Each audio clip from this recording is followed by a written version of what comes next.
Nós estamos na semana de Pentecostes. Domingo nós celebraremos a festa, a solenidade de Pentecostes. E nós precisamos perceber, a partir da liturgia da palavra, aquilo que Jesus faz e aquilo que Ele deseja para cada um de nós dentro dessa realidade. A primeira coisa é nós percebermos que Jesus está orando ao Pai. A gente tem que entender que Jesus está no cenáculo onde Ele instituiu a Eucaristia, no cenáculo onde Ele lavou os pés dos discípulos, e no cenáculo onde Maria ficou com os apóstolos, nesse período em que nós estamos, da ascensão até o Pentecostes, obedecendo aquilo que Jesus havia dito, que eles não deveriam sair de Jerusalém, mas lá permanecer até que se cumprisse a promessa do Pai. E a promessa era: recebereis o poder, a força do alto, para serdes as minhas testemunhas. E Jesus está orando ali. São os momentos finais, antes de Jesus ir para o Horto das Oliveiras, lá suar o sangue, ensinar os apóstolos que eles deveriam ter uma vida constante de oração, porque o espírito está pronto, mas a carne é fraca. Uma vida de oração e uma vida de vigilância. E Jesus aqui, essa oração é chamada a oração sacerdotal, lá no capítulo 17 de São João. E o que Jesus está fazendo? Ele, quando passa por esse processo, ele sabe que dali para frente vai acontecer muita coisa. Ele vai ser preso, ele vai ser julgado, ele vai ser condenado, ele vai ser crucificado, ele vai morrer, o corpo dele vai ser depositado lá no sepulcro, onde ficará 3 dias. No terceiro dia ele ressuscitará. Depois, a gente já sabe, estamos concluindo o tempo pascal, ele vai aparecendo, formando os seus discípulos, ensinando o caminho para eles. E o que ele está fazendo diante do Pai? Ele está intercedendo pelos discípulos. Mas hoje, a palavra diz que Jesus falou ao Pai: eu também estou pedindo por aqueles que vão acreditar. Ele estava pensando em mim e em você. Eu imagino que naquele momento as paredes dali do cenáculo desapareceram e Jesus deve ter tido uma experiência, do Pai, no poder do Espírito Santo, de olhar a humanidade antes, durante aquele momento e até o momento em que ele voltaria para a sua segunda vinda. E ele pede coisas muito específicas ao Pai. Vamos perceber algumas coisas.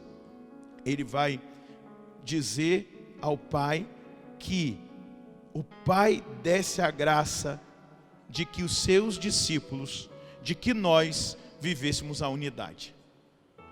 Que não houvesse divisão no meio dos seus discípulos. Que não houvesse divisão no meio da igreja. Que não houvesse uma discordância num nível de divisão. O diabolos é o divisor.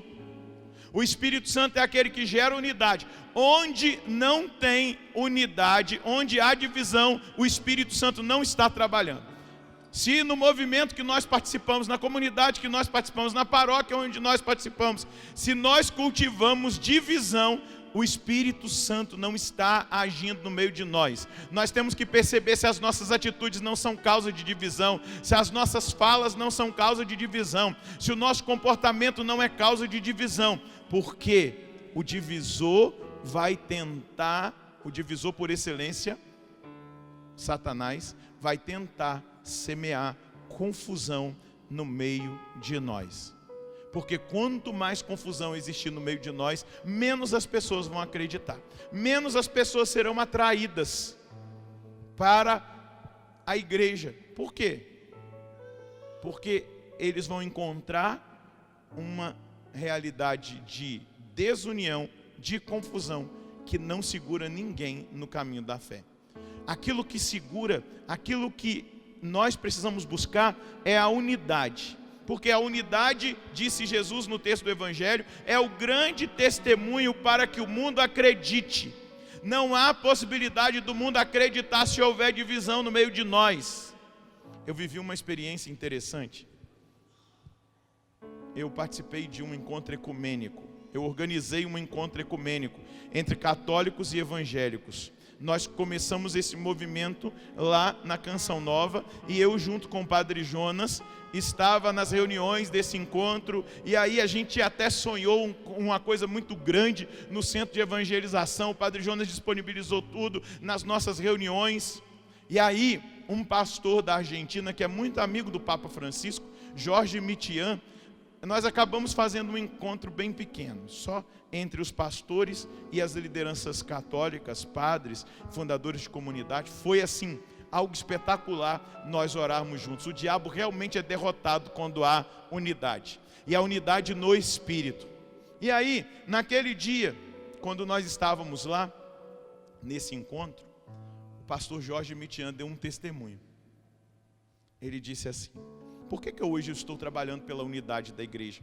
Por que hoje eu estou trabalhando pela unidade do corpo de Cristo? Porque quando eu fui feito pastor jovem, eu queria evangelizar todo mundo. E aí acabou o material de limpeza na minha casa, minha esposa pediu para eu ir no mercado, eu fui. E quando eu estava lá no mercado, na fila para pagar, eu falei assim: eu vou evangelizar essa pessoa que está aqui na minha frente, vou aproveitar. E aí, diz ele que virou-se para a pessoa que estava, chamou a pessoa e perguntou assim: você conhece Jesus Cristo? Ele falou assim: já ouvi falar. Ele falou assim: você é cristão? O rapaz respondeu para ele: não, eu sou judeu. E aí ele disse assim, com aquela soberba: o Messias veio para vocês, e quem aceitou o Messias fomos nós. E aí aquele judeu virou para ele e falou assim: eu já li a Bíblia de vocês mais de 2 vezes inteira. E sabe o que mais me intriga e que eu ainda não consegui acreditar que Jesus é o Messias? Ele falou: o quê? Lá está dizendo que quando o Messias viesse, vocês se uniriam e vocês se dividem a cada novo dia. Cada novo dia vocês se dividem. Diz ele que ficou calado, o rosto dele enrubesceu. Ele entrou dentro do carro e diz ele que chorou durante 2 horas por causa da divisão no corpo de Cristo.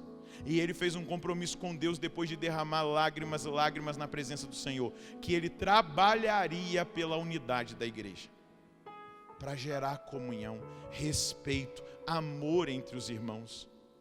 E ele pagou o preço, ele foi tirado da congregação que ele servia, ele foi perseguido, mas até hoje esse Senhor experimenta exatamente essa graça da unidade do Espírito. Jesus vai falar exatamente isso, que o Pai dê a glória que deu a Ele, a glória, o Espírito Santo. O Espírito Santo é a glória do Pai revelada em Jesus e que é oferecida a nós. E é o elo da unidade, é o elo da comunhão, é o gerador da vida nova. Em primeiro lugar, nós precisamos ter comunhão com Deus, com nosso Senhor. Depois nós precisamos buscar ter comunhão com os nossos irmãos de igreja, acabar com as disputas. Na igreja não pode ter disputa, na igreja não pode ter essa realidade, quem é o melhor. Hoje eu estava fazendo meu estudo bíblico na primeira carta de Coríntios, quando Paulo vai dizer: olha, eu não estou entendendo. Alguns aqui dizem: eu sou de Apolo, eu sou de Paulo. Outros: eu sou de Quefas, eu sou Jesus Cristo. Acaso Paulo morreu na cruz para salvar vocês? Porque eles estavam divididos, cada um era de um. Nós somos de Jesus Cristo. Diga comigo: eu sou de Jesus Cristo. Eu preciso cada dia mais ser de Jesus Cristo e permitir que o Espírito Santo gere comunhão entre mim, o Pai e Jesus Cristo, e também gere a comunhão com os irmãos. Hoje, Senhor, eu abro o meu coração para fazer essa experiência com o Espírito Santo. E aí eu quero dizer para você, o Espírito Santo quer que nós sejamos promotores de unidade. Um coração novo não pode ser um coração divisor. Alguém que divide, alguém que gera intriga, alguém que gera fofoca, alguém que fica dando contra-testemunho. O homem novo e a mulher nova nunca se comportarão assim. Isso é sinal de gente que está na velharia do pecado do passado, que talvez até dizem que tiveram uma experiência com o Espírito Santo, mas desculpa a sinceridade, ela foi só epidérmica, superficial, nas emoções, porque quando toca o nosso coração, de verdade, a gente reconhece o outro, a gente ama o outro, a gente luta para viver aquilo que Jesus disse, a gente ama e luta para amar até os inimigos, até aqueles que nos perseguem, nós rezamos por eles, até aqueles que nos amaldiçoam, nós os abençoamos. Esse é o processo, é a ação do Espírito Santo no nosso coração. Nós precisamos sair do emocionalismo e deixar o Espírito Santo tocar verdadeiramente no nosso coração e mudar a nossa estrutura. Nós não podemos disputar. Eu não posso disputar ministério com outro padre. Eu não sou melhor do que o outro padre. Eu sou igual a outro padre. Eu recebi a mesma unção que o outro padre. Agora, se nosso Senhor me deu dons diferentes do outro padre, glória a Deus. Se Deus deu dons diferentes para outro padre, glória a Deus. Eu aprendi com Santo Agostinho algo tremendo. Santo Agostinho dizia assim: se é católico também é meu. O Adair canta lindamente, eu não canto. Eu não tenho inveja da voz dele, porque ele canta, porque a voz dele também é minha, porque eu sou católico. O que é do outro também é meu dentro da igreja católica, porque nós estamos com uma mentalidade corrompida por Satanás, e aí começam as disputas, e para que eu ocupe um lugar melhor, eu tenho que denegrir a imagem do outro, eu tenho que fofocar do outro, eu tenho que dizer que aquele ministério lá, que aquela pastoral não vale nada, que aquele povo não vale nada, e isso é coisa de gente que não experimentou o Espírito Santo. Isso é só experiência emocional, porque o Espírito Santo muda a nossa vida. O Espírito Santo sela a nossa língua maligna que fica falando mal das pessoas.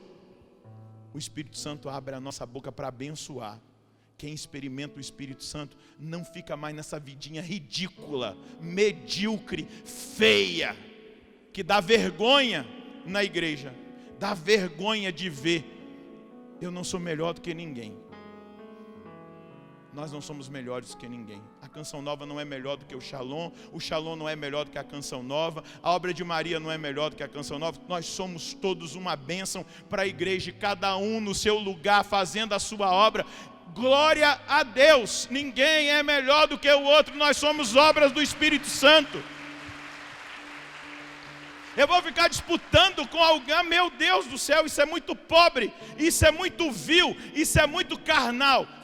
E para pegar mesmo no calo, isso é diabólico, porque o Espírito Santo gera unidade, comunhão. Onde há divisão, Jesus disse, a casa não fica de pé. Não fica. Onde há um reino dividido, ele não subsiste.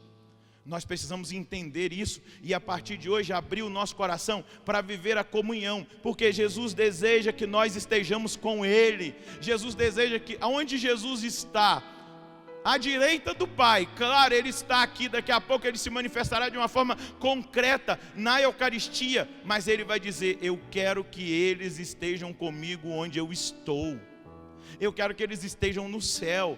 E no céu não entra impureza, no céu não entra esse tipo de comportamento, essa coisa de ficar falando um do outro, de ficar denegrindo um ao outro. No céu não vai entrar quem se comporta dessa maneira, porque isso é impureza, e isso se chama maledicência. No céu só entra o que é impuro, e olha o risco que nós corremos em ficar vivendo dessa maneira.